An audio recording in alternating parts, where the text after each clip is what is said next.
नमस्कार, मैं बालकृष्ण मुले और आप देखना शुरू कर चुके द प्राइम टॉक का स्पेशल सेगमेंट महारथी के आज के हमारे मेहमान हैं ताइक्वांडो के स्पेशल टीच करने वाले, यूँ कहे कि मध्य प्रदेश शासन के विश्वामित्र अवार्ड से सम्मानित श्री वीरेंद्र सिंह जी पवार। वीरेंद्र जी, आपका ढेर सारा स्वागत है द प्राइम टॉक के स्पेशल सेगमेंट महारथी में।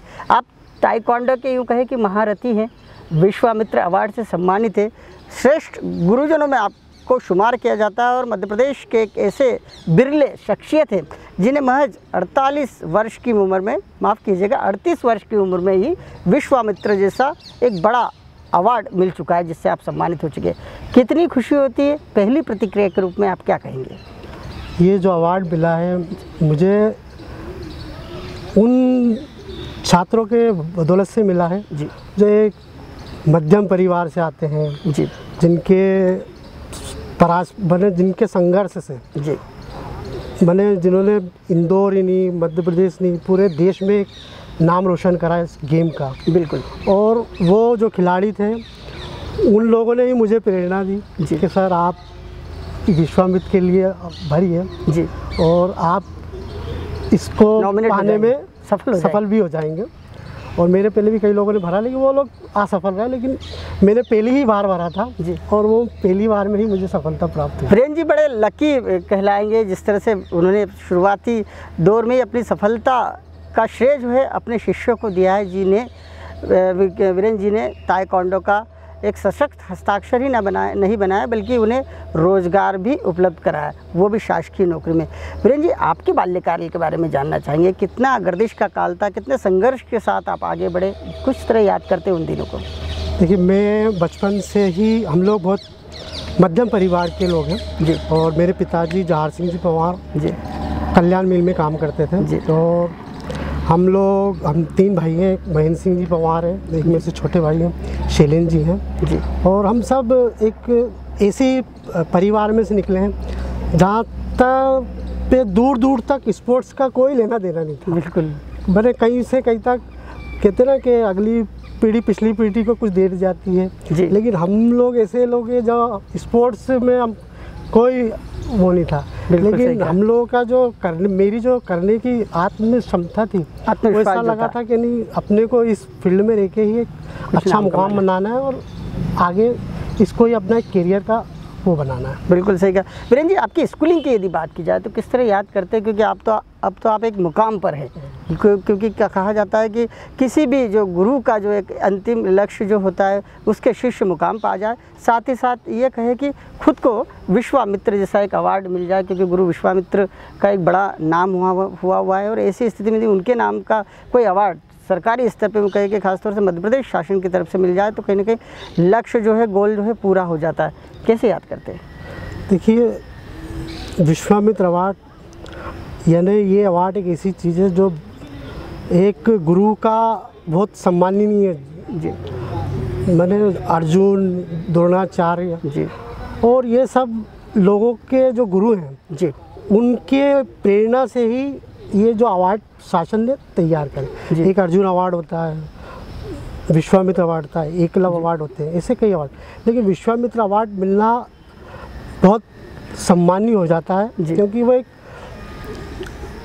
क्षण में ऐसा लगता है कि मुझे भी नहीं लगा था जब मैं इस फील्ड में था कि मैं इस चीज़ को पा लूँगा। बिल्कुल सही कहा। लेकिन जब मुझे जिस रात इसकी घोषणा हुई जी, मेरे को दूसरे लोगों का फ़ोन आया कि अरे आपका अवार्ड हो गया जी, तो मैं बड़ा अभिभूत हो गया, कहीं ना कहीं रोमांचित हो गया और कहीं ना कहीं रोंगटे खड़े हो जाने वाली बात। जब हम लोगों ने इस चीज़ पे वर्क किया था तो हम लोगों ने ट्रेनिंग कर रहे थे सब बच्चे, और वो बात निकली तो वो सब बैठ गए जी। तो बैठे बैठे एक विषय निकला कि हाँ ये आपको करना है। वो विषय पे हमने, आप मानेंगे नहीं, आखिरी तारीख पे ही हमने भरा था उसको जी। और वो बिल्कुल आप पा गए अवार्ड और काफ़ी रोमांचित कर गया, अभिभूत हो गए। साथ ही साथ खास बात यह है कि आपके शिष्यों के बारे में बातचीत करना चाहेंगे। जिस तरह से ताइक्वांडो जो है, कहा जाता है कि फुटबॉल के बाद इंडिया में भी सर्वाधिक पसंद करने वाला गेम है, भले ही वो एक विदेशी गेम हो, लेकिन बावजूद इसके जिस तरह से भारत ने हर बात को आत्मसात किया है, वहीं इस गेम को भी काफ़ी हद तक ज़बरदस्त तरीके से घर परिवार तक, अपने बच्चों तक आत्मसात कर लिया है और इस फील्ड में भी खूब सारे लोग आगे चले गए। वो कौन से आपके शिष्य हैं जो ताइक्वांडो खेल के अपना मुकाम पा चुके हैं?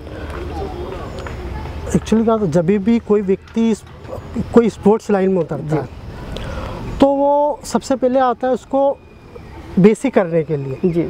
फिर जब बेसिक सीखता है तो वो उसमें कुछ अपने उपलब्धि पाता है, जैसे राज्य स्तर पे जीतता है, राष्ट्र स्तर पे जीतता है, इंटरनेशनल लेवल पे। जब लेकिन वो राज्य स्तर पे जीतता है तो उसका एक सोच बढ़ती है, बिल्कुल, मेरे को दायरा बढ़ जाता है, राष्ट्रीय लेवल पे खेलना। बिल्कुल सही कहा। लेकिन जब वो राष्ट्रीय लेवल पे खेल लेता है तो उसको लगता है कि अब मेरे जीवन में बहुत कुछ इसी खेल से पा सकता हूँ। बिल्कुल सही कहा।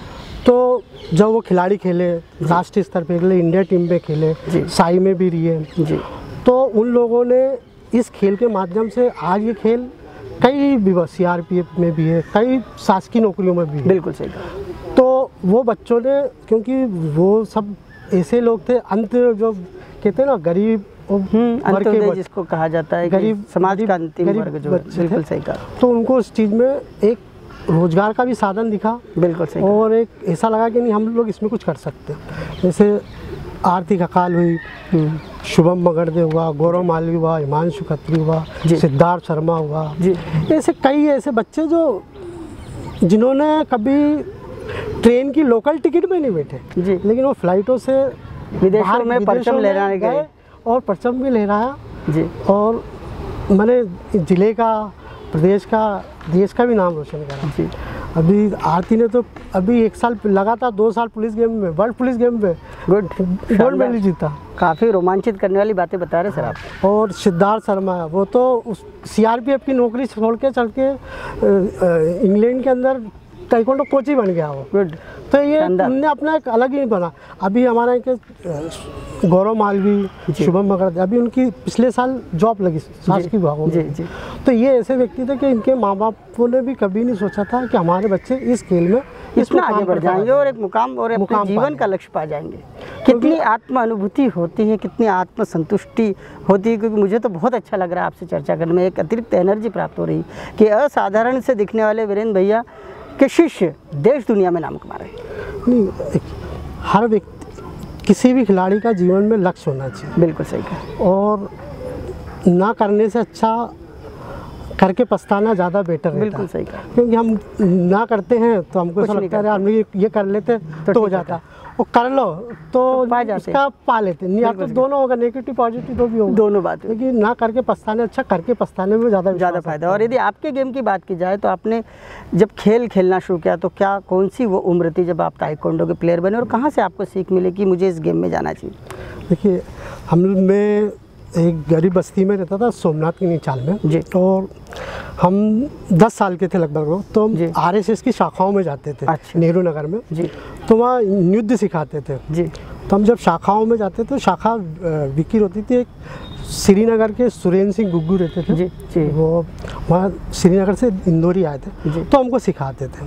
तो मेरा जब इंटरेस्ट बढ़ गया जी, संघ की शाखाओं में सीखने के बाद मेरा इंटरेस्ट बढ़ गया जी। लेकिन कुछ स्थिति ऐसी आई कि वो हमको थोड़ा समय नहीं दे पाया, वो वापस दिल्ली चले गए। लेकिन मेरे दिल में कहीं ना कहीं खेल रच बस गया था, बीज बो गया था बिल्कुल सीखना जी। तो फिर मैंने कोचिंग सीखी अनिल सर से जी। और उसके बाद लगातार करते गया, पीछे पलट के नहीं देखा, फिर आगे बढ़ते ही चले गए। उस गर्दिश के काल को और आपके स्कूलिंग के जो साथी रहे उनको किस तरह आप आज भी याद रखते हैं? क्योंकि आज तो आप कहीं ना कहीं एक विशेष और एक सेलिब्रिटी के रूप में पहचाने जाते हैं, गुरु के रूप में पहचाने जाते हैं, जो अवार्डेड है।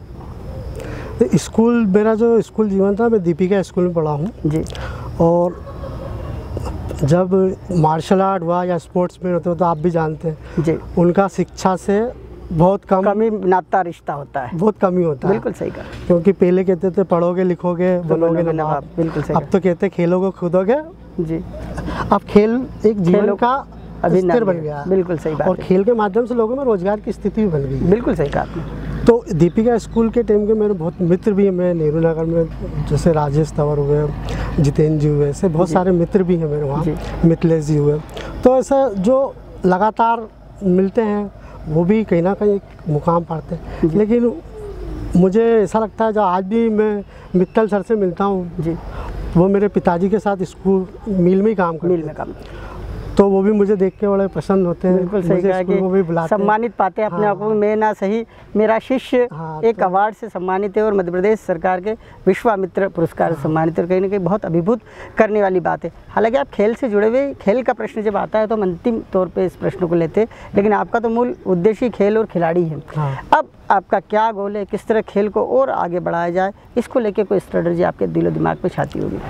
देखिए, खेल को लेके हमारी ये स्थिति कि आज भी ताइक्वांडो जो खेल है जी 98 में सबसे ज़्यादा नेशनल गेम में इस खेल में मेडल मिला था। गुड, शानदार। और मध्य प्रदेश में इस खेल की बहुत लोकप्रियता है जी, खासकर लड़कियों के लिए आत्म सुरक्षा के हिसाब से बहुत इसको खेलना चाहिए। बिल्कुल सही। और आज के टाइम में स्पोर्ट एक जीवन यापन का एक उद्देश्य भी बन गया। कई लोग स्कूलों में जॉब करते हैं जी, टीचर्स हैं जी, और कई लोग अपनी निजी ट्रेनिंग देते हैं जी। और आजकल लोग रोजगार के साथ पैसा कमाने के साथ अपना शारीरिक फिटनेस भी बिल्कुल व्यवस्थित रखना चाहते हैं जी, तो वो ताइक्वांडो को बहुत पसंद करते हैं जी। और जो हमारी नर्सरी होती है जी, अब तो खेल विभाग ने भी एकेडमी खोल दी है जी, तो जो नर्सरी जो होती है वो नर्सरी तैयार करने के बाद कई बच्चे एकेडमी में, अभी आप लगातार अभी देखेंगे जब से एकेडमी आई सबसे ज़्यादा बच्चे इंदौर के होते हैं जी, शासन की एकेडमी, और उन्होंने वहीं से अपना मुकाम हासिल करा जी। तो शासन को इन सब चीज़ों पर भी ध्यान देना चाहिए कि वो अपनी एकेडमियों को दूसरे ज़िलों में भी खोले जहाँ पे उनके खिलाड़ी अच्छे होते हैं। बिल्कुल सही। तो उससे क्या नीचे का खिलाड़ी जब ऊपर आता है, देखो सुविधाओं का आधार तो है, बच्चों को जब तक सुविधाएं नहीं मिलेगी तब तक वो आगे कैसे मिलेगी, जब तक कहाँ से खेलेगा। आपके द्वारा भी एक एकेडमी संचालित की जाती है, किस तरह की सुविधाएं हैं उसमें? जैसे अभी हमारे वहाँ अटल खेल परिसर, विद्या विजय स्कूल, 2 जगह हमारे सिखाते, तो हमारे वहाँ मेट है, बाकी सुविधाएं हैं हमारे पास। लेकिन आजकल पूरा जो गेम हो गया सब टेक्निकल हो गया, इलेक्ट्रॉनिक हो गया, बिल्कुल सेंसर हो गया, ये बहुत सारी चीज़ें दिन पे दिन जैसे कहते हैं ना आगे चेंजेस होता रहता है। गेमों में बहुत चेंजेस अपग्रेडेशन चल रहा है, चेंजेस हो गया, तो उन सब चीज़ों को कैच करने के लिए हमको बहुत सारी सुविधाओं से हम वंचित रहते हैं, लेकिन शासन उसमें हम लोगों को सहयोग करे तो हम उन सब चीज़ों को भी प्रोवाइड कर सकते हैं। बिल्कुल सही कहा आपने।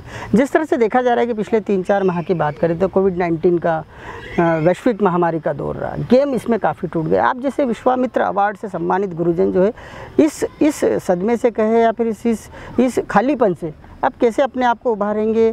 कोई स्ट्रेटजी है कैसे अपने शिष्यों को, अपने खिलाड़ियों को आगे मोटिवेट करके एक बार फिर गेम को लगातार अनवरत रूप से चलाने की कोशिश करेंगे? अभी इन 4 महीनों के अंदर जो इंदौर की बात नहीं कर रहा, पूरे देश के अंदर खेलों पे सबसे ज़्यादा प्रभाव पड़ा है। बिल्कुल सही। तो कम से कम इंदौर के अंदर बता रहा हूँ 1 से 2 हज़ार स्पोर्ट टीचर जी बेरोजगार हुए, बहुत बड़ी बात। और क्योंकि फिर भी कई जो स्पोर्ट्स के लोग हैं जी वो ऑनलाइन सिखाते हैं जी, लेकिन जो आप ग्राउंड पे कर सकते हैं, क्लब में कर सकते हैं, वो ऑनलाइन पे उतना फ़र्क नहीं पड़ता। बिल्कुल सही कहा। लेकिन कोविड-19 में जो करने वाले बच्चे जी, जिनकी डिप्रेशन में रहे, पेरेंट्स भी बच्चे भी जी, लेकिन मेरे को जहाँ तक मैं मानता हूँ स्पोर्ट्समैन कभी डिप्रेशन में नहीं जाता। बिल्कुल सही कहा। क्योंकि स्पोर्ट्समैन का मतलब ही होता है जब वो स्पिरिट्समैन रहता है, जहाँ मिले वो खुल के मिलता है, दिल से मिलता है। बिल्कुल सही कहा। तो उसकी दूरियाँ बहुत अलग ही होती है जी। और स्पोर्ट्स का मतलब ही होता है कि हम हर संघर्ष में हर जगह डट के रहें और संघर्ष करें, लड़ें, तो ही उसका एक मज़ा आता है। बिल्कुल। वीरेंद्र जी ने बातों ही बातों में कहीं ना कहीं कि हमें अंतिम सवाल पूछने का अवसर नहीं दिया और एक सीख सी दे दी कि डरे नहीं, लड़े, और ये स्पोर्ट्समैन की स्पिरिट होती है। वीरेंद्र जी, आपको ढेर सारी शुभकामनाएं। आपने द प्राइम टॉक के स्पेशल सेगमेंट महारथी में हिस्सा लिया और वाकई आप आपके व्यक्तित्व से, आपके कृतित्व से बतौर महारथी ही पहचाने जाते हैं, क्योंकि 38 साल की महज युवा अवस्था ही होती है, क्योंकि अब तो आप 43 साल के हो गए, अब आपका भाग्योदय भी होगा ज्योतिष की बात करें तो।